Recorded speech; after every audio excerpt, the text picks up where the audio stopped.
es importante para asegurar que contenidos que desde el sector independiente no pueden ser producidos por infraestructura, recursos en general, puedan existir. Entonces, claro que sería interesante que esto creciera muchísimo más, que el sector independiente salga más favorecido, especialmente ahora en las reaperturas que van a suceder después de que salgamos de la pandemia. Entonces es fortalecer el sector independiente, fortalecer el sector público, pero en función de lo que sería el servicio público hacia la ciudadanía, hacia los contribuyentes, que son quienes pagan esto. Entonces ahí hay que poner un ojo en la ciudadanía. El que una institución así exista es una necesidad de un país que va más allá de gustos, más allá de preferencias, más allá de tendencias, más allá de consideraciones de índole material y que tiene que ver con la realización humana en el sentido más amplio. El rol de las orquestas es fundamental. Yo creo que la cultura de una sociedad se mide a través de su cultura, de su música, de sus orquestas, de todo lo que comprende la cultura, ¿no? Y pienso que todos estos teatros maravillosos que tenemos son para la gente, y la gente tendría que acercarse y nosotros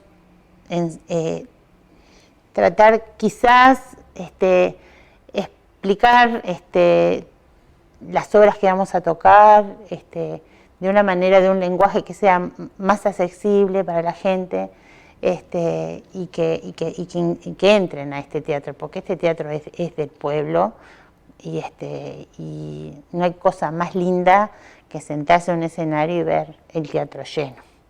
La orquesta es un elemento muy importante dentro del patrimonio de una nación, porque es un patrimonio intangible, pero también es un patrimonio que perdura a lo largo del tiempo como algo vivo, no algo que sucedió, algo que sigue sucediendo. La música, como es indescriptible, también es indescriptible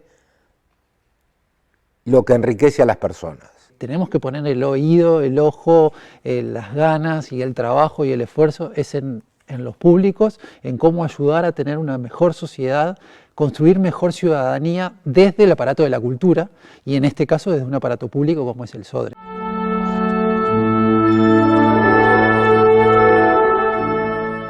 Una orquesta sinfónica nacional no se crea de un día para el otro. A Uruguay le llevó unos 100 años, desde la jura de la Constitución hasta la creación de la OSODRE.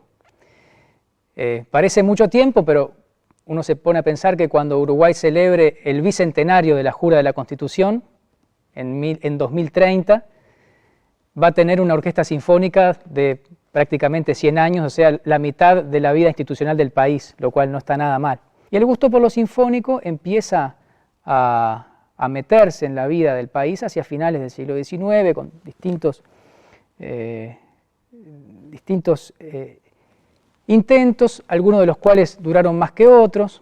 El caso más notorio es el de la Orquesta Nacional de Luis Sambucetti, que tuvo 2 etapas bastante marcadas a comienzos del siglo XX, a partir de 1908, y sobre todo la segunda etapa que se da hacia comienzos de la década del 10. De todas maneras, la idea de que Uruguay debía contar con una orquesta sinfónica era algo que iba creciendo y que se iba metiendo en lo que era la discusión sobre lo que ahora diremos políticas culturales y proyectos. Cada tanto aparecía la idea de que se debía conformar la Orquesta Nacional finalmente, ¿no? Hacían falta 2 cosas para que esto se concretara.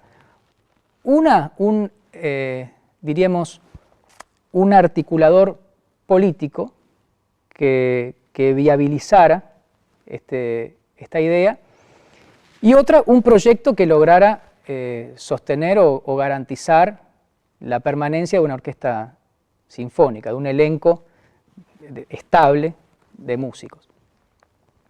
El articulador político llegó en la forma de un personaje polifacético, originario de Argentina, llegado a Uruguay desde niño, médico de profesión, con una actividad muy exitosa en distintas áreas de la vida pública, como dirigente deportivo, como periodista, como figura interesada en actividades de la cultura, la enseñanza, diputado vallista, y en ese momento perteneciente al círculo más allegado de Valle y Ordóñez, que era Francisco Giuliani. El proyecto, capaz de sostener a la Orquesta Sinfónica, llegó en la forma de una radio oficial, en el proyecto de creación de la radio oficial, que fue el Servicio Oficial de Difusión Radioeléctrica. El proyecto Sodre tenía una cosa muy interesante, un recurso muy bien pensado, que era el crear, junto con la radio oficial, la fuente para financiarla. En este caso era el aumento al impuesto de aduana de los aparatos de radio, que eran pesadísimos y además se cobraba el peso, entonces los aparatos en esa época eran aparatos de 60 kilos o más, entonces pagaban unos impuestos bastante altos, impuesto a los discos. Evidentemente que había un interés en promover a través de la creación de esta radio nacional la creación también o por lo menos dejar abierto el camino para que se creara la orquesta nacional, la Orquesta Sinfónica Nacional. Y esto es parte de lo que hace único al Sodre y lo que lo diferencia de otros proyectos de radios oficiales de otros países del continente, que dicho sea de paso, casi sin excepciones vinieron bastante después, bastantes años después. Uruguay fue pionero en eso. Este es un dato un poco al margen, pero cuando se hace el llamado a las remuneraciones artísticas, que era como una especie de sucedáneo del Premio de Instrucción Pública que se creó en el año 25,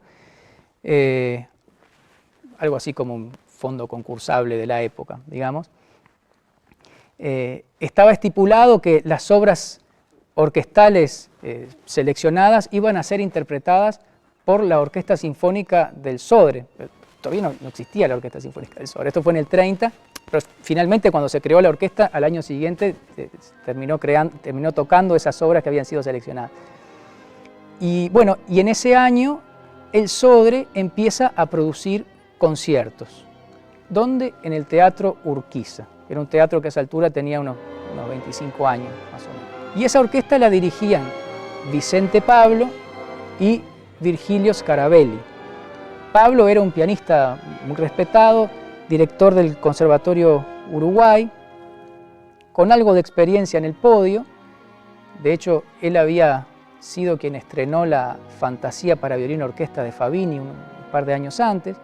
Scarabelli era un violinista muy respetado, con una trayectoria importante y con bastante más experiencia de dirección, por lo menos desde el año 1903, cuando se paró al frente de la orquesta de la Sociedad Beethoven. Estas dos figuras iban a ser los dos primeros directores de la Orquesta Sinfónica del Sodre el año siguiente. En el mes de abril del 31, Giuliani, que era director del diario El Ideal, que era la edición de la tarde del diario El Día, anuncia en dos editoriales, en dos artículos muy importantes en la primera plana del diario, en uno de ellos la creación de la Orquesta Sinfónica del Sodre y en otro la compra del Teatro Urquiza. Creo que es interesante detenernos en algunos músicos de esa primera conformación de la orquesta, porque al fin y al cabo la orquesta son sus músicos, tal es el caso del concertino Fabri, que en el primer atril de primeros violines ocupaba con Coirolo.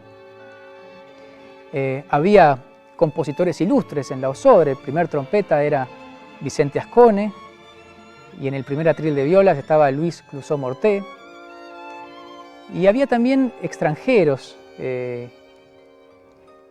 gracias a que en la ciudad de San Pablo se disolvieron algunos intentos de creación de orquesta sinfónica, llegaron algunos músicos y terminó llegando Lamberto Baldi, que fue el director que actuó durante prácticamente la primera década de la orquesta.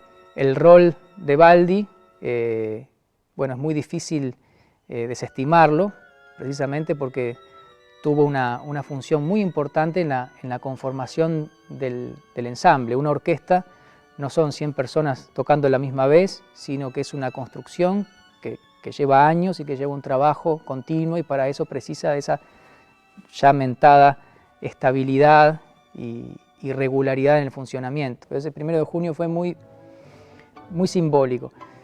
Y fue simbólico del momento histórico en que se crea el SODRE y sobre todo la Orquesta Sinfónica. 15 días después de esa discusión en la Cámara de Diputados del año 29, muere Valle y Ordóñez, lo cual generó todo un movimiento en ese sector, que dicho sea de paso, tuvo a Giuliani como protagonista en el ojo de la tormenta. Y por otra parte también se empiezan a sentir, sobre todo a partir de un año después, los coletazos de la crisis económica y eventualmente de la crisis política. En el contexto de crisis económica, las arcas del SODRE, que estaban rebosantes por los impuestos que había recaudado, y además con la autonomía para disponer como quisiera de esos fondos, empezaron a resultar cada vez más apetitosas. Y así, por ejemplo, hacia el año 31, por iniciativa de un diputado, se discute la viabilidad de financiar la construcción de unos liceos del interior con dineros del SODRE. Esta discusión tiene lugar la tarde de ese 1 de junio de 1931. A mí me parece muy simbólico que el mismo día que el SODRE tomaba posesión del estudio auditorio y los músicos se estaban acomodando la corbata para ir a firmar el contrato, en el Parlamento se estaba discutiendo una medida que posiblemente hubiera provocado la imposibilidad de continuar con este proyecto. Entonces, el SODRE, y concretamente la Orquesta Sinfónica, es hija de del impulso y el freno, como dijo Real de Azúa, de ese momento, ¿no? Finalmente, el dinero del SODRE no se tocó, y por lo menos por un tiempo la orquesta se creó. La orquesta del SODRE fue visitada prácticamente desde los primeros años por figuras de primer nivel mundial, que bueno, figuran en todas las reseñas que hay sobre la orquesta, el vínculo con Erich Kleiber, el pasaje de Stravinsky, los años de visita de Howard Mitchell, Antal Dorati, en fin, directores, solistas de primera línea, en una historia que sin duda que es sumamente rica. La forma en que la orquesta del SODRE surge, que es en medio de las sombras de esa crisis que se avecina y en medio de piruetas políticas y retóricas, tratando de preservar lo que era del SODRE, si deja una lección es justamente que este tipo de grandes instituciones culturales no hay que darlas por sentado, sino que requieren de un cultivo y un cuidado permanente de parte de los artistas, de parte de todo el aparato que tenga alrededor, también de parte de la política, de lo administrativo, toda una serie de factores que tienen que trabajar de manera mancomunada para sostener y para desarrollar estas grandes instituciones.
venían los mejores directores del mundo, o sea, venían los mejores, no es que de vez en cuando venían, estaban todos, Toscanini, Ansermet, Willem van Otterlo, digo, impresionante. La esquina del Sodre era una esquina, ¿cómo te diría?, de encuentro.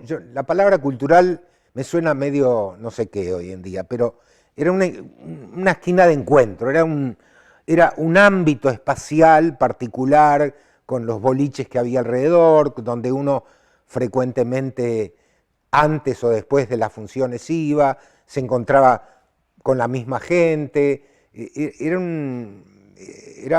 muy particular. Vine a ver también conciertos dirigidos por personas muy prestigiosas, por directores prestigiosos. En fin, era un placer realmente, era muy... Y por supuesto que eso contribuía a la formación, no solo la formación musical, es un poco más que eso, no sé cómo decirlo, pero se amplían los horizontes.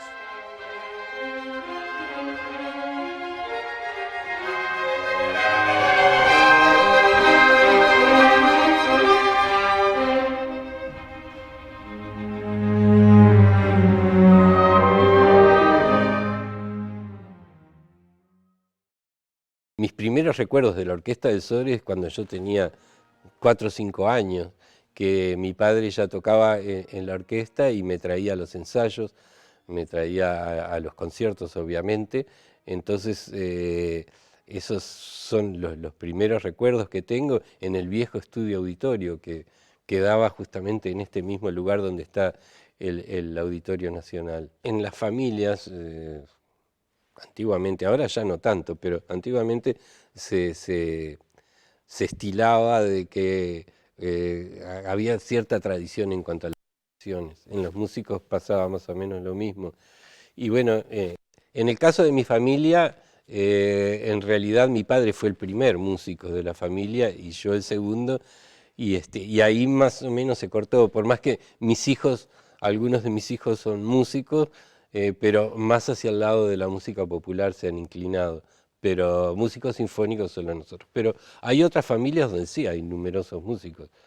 Te puedo decir, bueno, los Szilágyi, por ejemplo, toda una familia de gran tradición de músicos. Los Saldados, por ejemplo, Los Saldados es una familia que tanto Elvira Casanova como Juan José Aldado, ella una gran oboísta y él contrabajista, y tuvieron muchos hijos y todos músicos, y todos en este momento están tocando en la orquesta. Puedo citar, bueno, los Nathan, Claudio Nathan con Federico Nathan y Maxi, los Rodríguez, Juan José Rodríguez, Fernando y Betty, y bueno, ahora en este momento no se me ocurren más, pero sí hay unas cuantas familias. Tocar con mi padre, por más que yo nunca estudié directamente con él, o sea, él siempre me puso otros profesores de mucha categoría siempre, muchos de ellos que habían sido amigos de él, compañeros de él, pero nunca estudié directamente con él. Sin embargo, él siempre, o sea, permanentemente me escuchaba.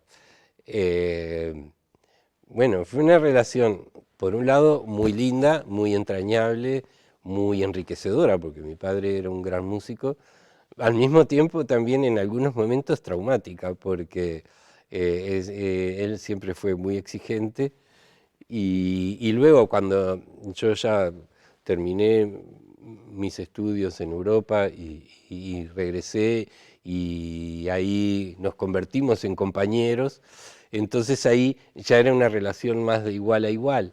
Bueno, mis comienzos en la orquesta sinfónica fue a través de, yo empecé a tocar en la orquesta juvenil que dirigía mi maestro, que era el maestro Miguel Szilágyi, que formó una orquesta que pertenecía al Ministerio de Educación y Cultura. Recuerdos lindos tengo un montón. para empezar, el poder haber compartido el lugar de trabajo con mi papá, era maravilloso. Yo siempre me acordaba que yo tocaba en los violines y entonces siempre como que lo miraba del costado, él toca el corno. Y cuando venía, por ejemplo, una anécdota increíble, cuando venía la siesta de un fauno, por ejemplo, que tiene un solo, que comienza con un solo de corno, siempre lo miraba y le hacía de lejos, como fuerza que te va a salir bien. Y después que terminaba de tocar, nos mirábamos y nos sonreíamos. Y una anécdota muy, muy, muy cómica era que en eso estábamos ensayando con el maestro Koshin, un ruso, la Quinta Sinfonía de Tchaikovsky, que el segundo movimiento también tiene todo un solo, comienza con un solo de corno muy importante. Y mi padre había estado toda esa semana nerviosísimo, tocando, le digo, dale fuerza papá que te va a salir fenómeno. Mi padre era solista, en ese momento el primer corno. Y bueno, llega el día del concierto, me acuerdo que me hizo ir como una hora antes, que bueno, que a estudiar, que a calentar, que bueno, tocamos. Y pasa ese el segundo movimiento, que después en las críticas fueron críticas buenísimas, pero lo más gracioso y la anécdota es que cuando aplaudieron tanto, y mi padre cuando terminó ese segundo, hizo... La anécdota es que el maestro dice, vamos a hacer un bis, segundo movimiento. Y mi padre me mira y me abre los ojos y le digo, vamos arriba.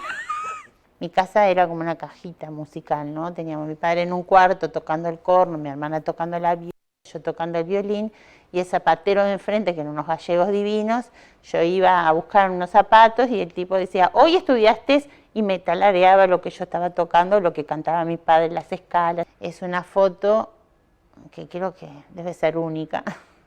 Fue más o menos en el año 1936, 37, no más que eso, que vino Igor Stravinsky, y mi abuelo, que estaba con mi papá y con su hermano, hoy fallecido, sacó una foto, y en esa foto aparece Fabini, aparece Baldi, aparece Stravinsky y aparece el hijo de Stravinsky. Y mi papá sentado a UPA de su abuelo, que quien los crió, ¿no? Mi abuelo tocaba el corno también.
La Orquesta del Sodre, a pesar de los años que la orquesta estuvo, como todo el Sodre, estuvo, no quiero decir ausente, pero en una situación muy, muy, muy disminuida por aspectos exteriores que tienen que ver con el incendio, pero también con otras cosas vinculadas a los años que se vivieron políticamente, etcétera, etcétera.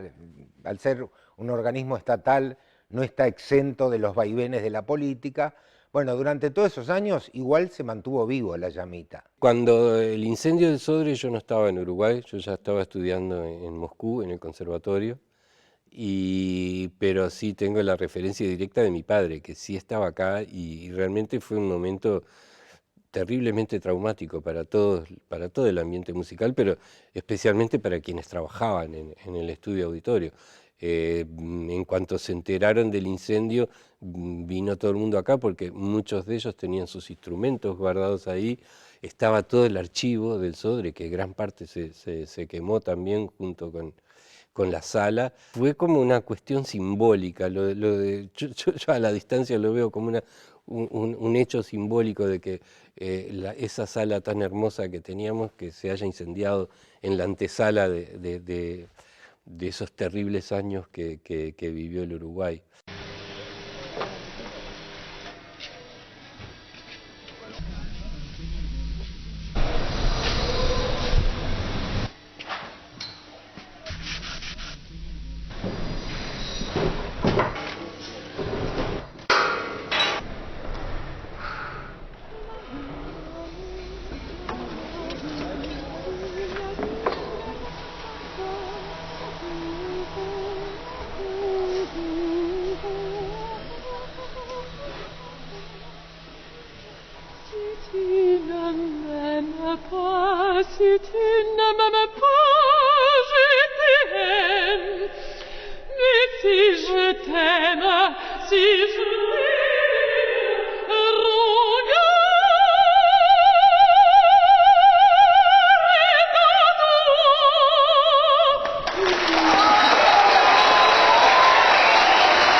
La primera vez que García Vigil estuvo con la orquesta en el escenario, la primera vez, los primeros acordes fueron para nosotros brutal, porque es como si salvando las diferencias, como si un luthier entrega el instrumento al violinista, y el violinista, que es realmente es el hacia quien va el violín, lo hace vibrar, ¿no? Entonces acá la acústica de esta sala, que es extraordinaria y que es producto de los técnicos que intervinieron, que fueron de primer nivel. No puedo dejar de hablar de esta institución, porque en realidad el edificio es una institución. O sea, el edificio no construye una institución, la institución construye un edificio. Yo recuerdo la primera vez que nos citaron a un ensayo para la inauguración, el concierto que dirigía el maestro García Vigil, que con el coro del Sodre y la orquesta, haciendo la 9ª Sinfonía de Beethoven, justamente. Y cuando yo abro así la puerta de la caja acústica y me asomo a la sala, quedé así, ¿no? Como con la boca abierta de ver esa sala. Y luego con los primeros acordes era una experiencia que yo la había vivido en otras orquestas, en otras salas del mundo, pero vivirla acá en tu propio país realmente fue una experiencia muy emocionante. Yo toqué en la reinauguración del teatro totalmente inconsciente de lo que estaba sucediendo. Después, con el tiempo, me fui dando cuenta de qué impresionante el privilegio de tener este auditorio.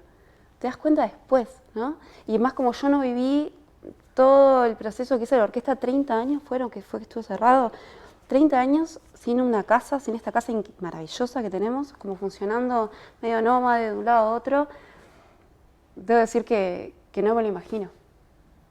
No me imagino, porque acá tenemos todo, o sea, es archivo, o necesito tal partitura, sé a qué parte del edificio ir, ¿no? Y como que está todo tan armado y está, como la parte de atrás que el público no lo ve, es maravillosa. Es maravilloso, acá tenemos todo. La orquesta, desde que tiene su sede propia acá, yo no soy un experto musical, o sea, me encanta la música, pero no soy un crítico de música, pero desde mi punto de vista de espectador, la evolución de la orquesta ha sido impresionante. O sea, yo tampoco tengo un oído muy refinado, pero sí lo suficiente como para percibir que la orquesta en estos 10 años fue brutal, fue brutal.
desafío primero de encontrarnos con una actividad tan golpeada como es la actividad cultural en lo presencial y entender además los diferentes planos. Primero el plano digital y cómo esta experiencia de vivir la música ya no de manera presencial, cuando estuvimos con las salas cerradas, a pasar a poder transmitir por TNU, y que fue una de las cosas más lindas que hemos podido hacer en el año 2020, y eso también genera un desafío en los equipos que trabajan en la orquesta, ¿no? Porque es pensar en otro formato, pensar en el repertorio que requiere otra cantidad de músicos.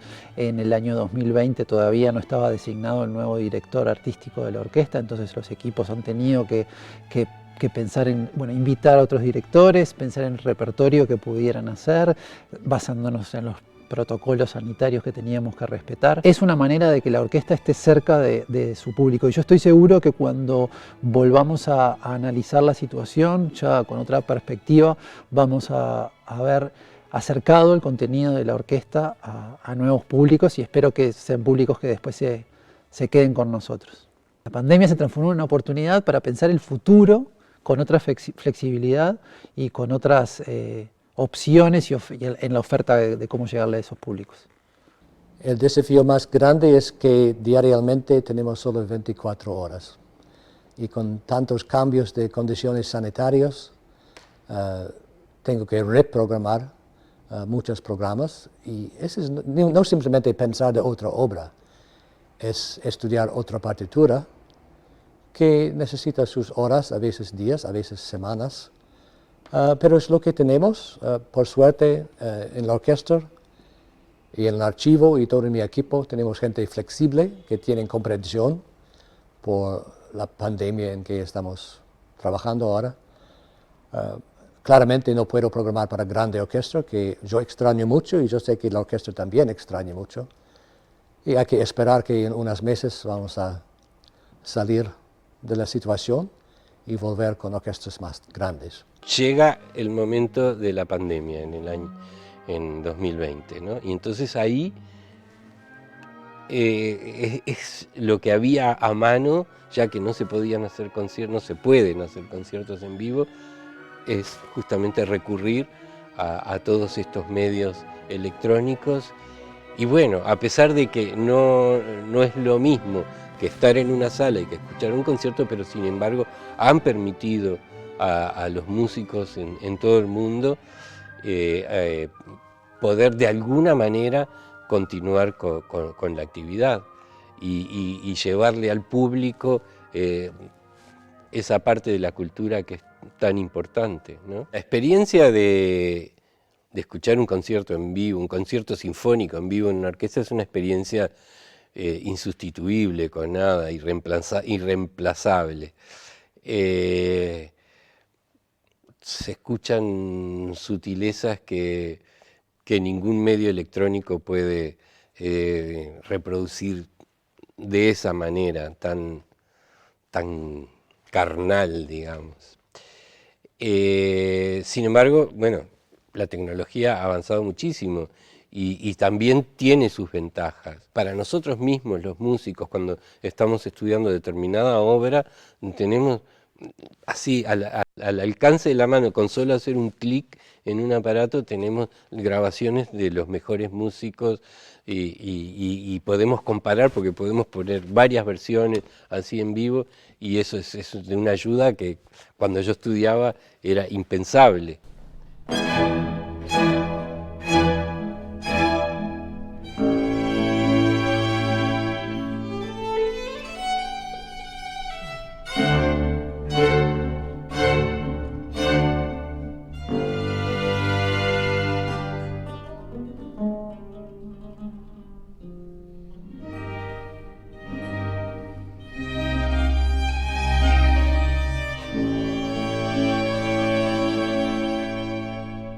Era una orquesta de viejos cuando yo entré. Era una orquesta de gente que con caras aburridas, con cansadas, como que no disfrutaban de de lo que hacemos, que realmente es algo que somos privilegiados de tener una profesión como la que tenemos. Esa es más o menos, es una foto con tonos muy grises. La foto actual es una orquesta en su mayoría de jóvenes, y de jóvenes talentosos, jóvenes que afrontan las dificultades del trabajo en una orquesta sinfónica, del repertorio universal, lo afrontan con un gran profesionalismo, mucho entusiasmo, mucha avidez por aprender, y cuando tenemos muy buenos maestros, una atención permanente a cada indicación del maestro. Y bueno, lo que decía, mucho entusiasmo. Entonces es una foto realmente con colores muy cálidos, muy brillantes. Yo toqué en la orquesta juvenil, de hecho hice todo el proceso desde la orquesta infantil, desde los 9 años, luego a la orquesta juvenil y finalmente a la orquesta nacional. La diferencia de la orquesta juvenil con la orquesta profesional es básicamente como el proceso en cada programa. La orquesta juvenil suele tener un programa por mes y tiene una preparación como más expectativa por ese programa. La orquesta profesional es mucho más dinámica. Vos cuando llegás a la orquesta nacional, todo ese proceso ya lo hiciste en un momento, claramente.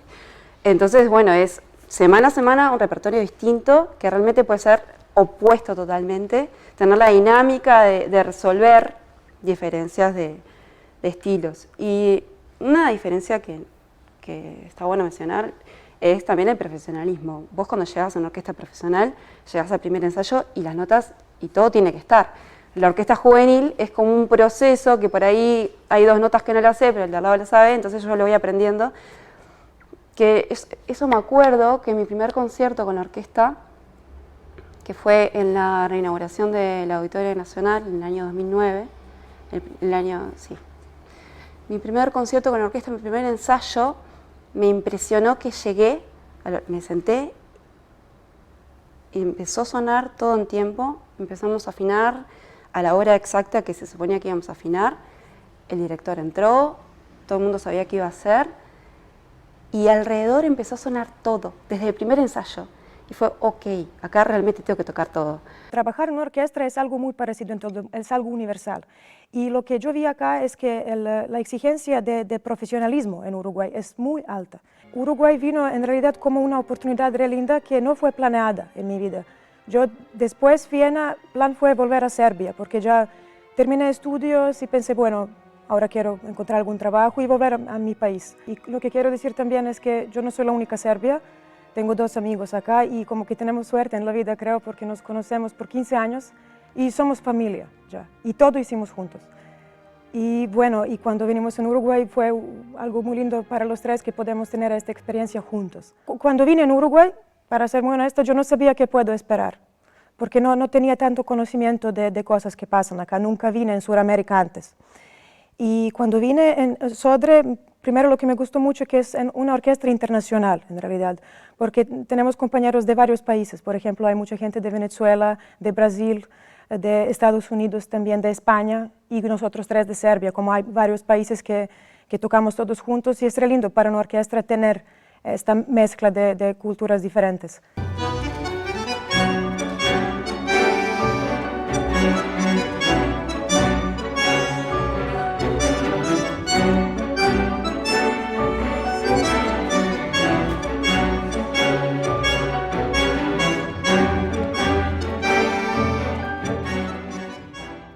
Montevideo es una ciudad bastante tranquila y amable, y la orquesta también. Me siento muy bienvenida en Uruguay.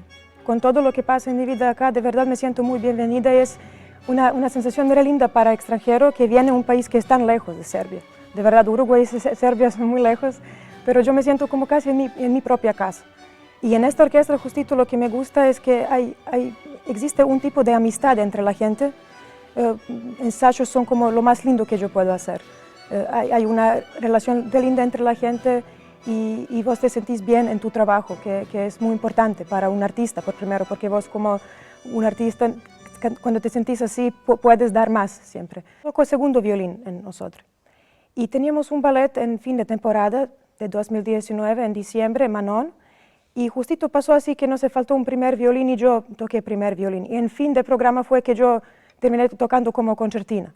Y para mí también fue muy lindo que yo podía como acompañar una artista tan brillante como Mariano Aldrichetti, porque esto fue su último ballet como bailar acá.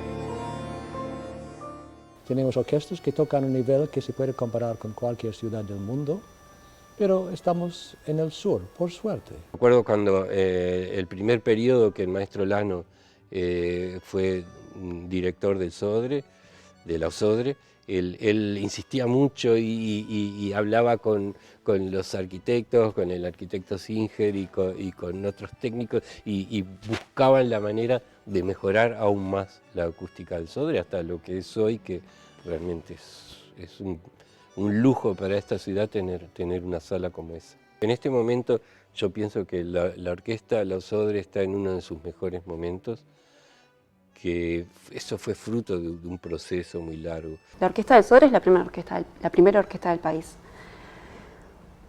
Imagínate lo que debe haber cambiado la orquesta desde ese momento en que la gente se fue como juntando con esa necesidad hasta ahora que tenemos este auditorio impresionante. Entonces te puedo decir que es un orgullo pertenecer a la orquesta con todo lo que ha cambiado, lo que ha crecido, trabajar en el auditorio, decir que mi lugar de trabajo es el Auditorio Nacional del Sodre es maravilloso.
Que puedo estar en una orquesta para un aniversario así importante, 90 años, es un lindo número para una orquesta. Y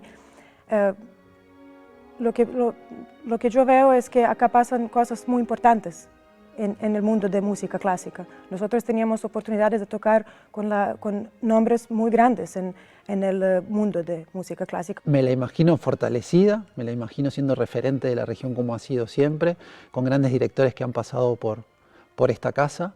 Y creo que tiene mucho camino también para recorrer, porque tiene el potencial y porque tiene el capital humano, el capital del conocimiento, de la trayectoria y de lo que es el Sodre como institución para tener mucha más vida. Más bien es un deseo, ¿no?, de que nuestra orquesta vuelva a estar entre las mejores del mundo, que sigan existiendo las orquestas.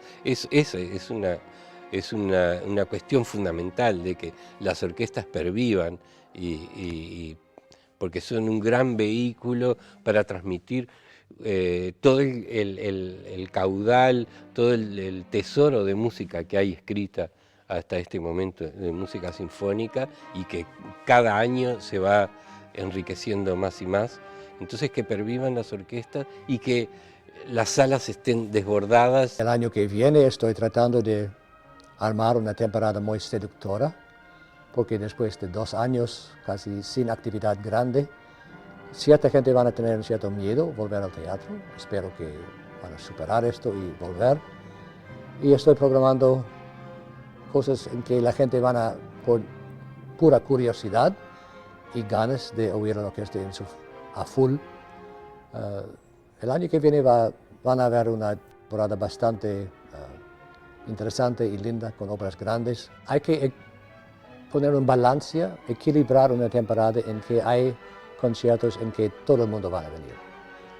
Como nuestro concierto hace unos años en el Teatro de Verano con Gershwin, Los Planetas, ¿qué más hubo? West Side Story, danzas sinfónicas.